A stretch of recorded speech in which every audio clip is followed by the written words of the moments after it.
Mtazamaji wa Zaki Digital, bado kuna panda shuka za Trump pamoja na Netanyahu. Sasa hii takupatia kiundani zaidi namna ambavyo mambo yalivyo. Usisahau kusubscribe hapo ulipo.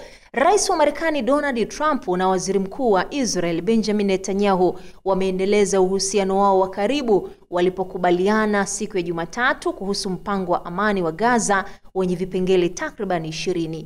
Trump amemtaja Netanyahu kama shujaa, naye Netanyahu anamuita Trump kama rafiki mkubwa zaidi kuwahi kuwa na Israel katika ikulu ya Marekani. Sasa uhusiano wao mara nyingi unatajwa kama urafiki wa kisiasa na haujakosa misuguano na tofauti za kimitazamo kati yao. Trump hujiwasilisha kama rais wa Marekani mwenye uhusiano wa karibu zaidi na Israel, lakini wachambuzi wanasema ukaribu wao unaonekana zaidi katika muhula wake wa kwanza, ambapo mafanikio ya kisiasa yalidhihirika kwa pande zote mbili, yaani kati ya Trump pamoja na Netanyahu. Katika muhula wake wa sasa, uhusiano huu unakabiliwa na changamoto mpya kadha wa kadha, na kuna ripoti nyingi ambazo zinaonyesha Trump kuwa na uhasama wa chini na mpinzani wake Netanyahu, huku mivutano ikiongezeka zaidi katika kambi yake ya kisiasa.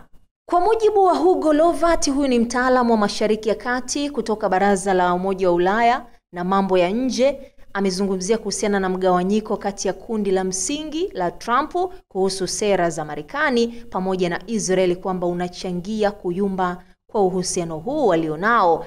Licha hayo yote, taasisi mbalimbali ambazo zinatoa huduma hususan Royal Unit ya pale nchini Uingereza imebainisha kwamba ushirikiano huu wa muda mrefu bado unaonyesha mafanikio zaidi kuliko changamoto.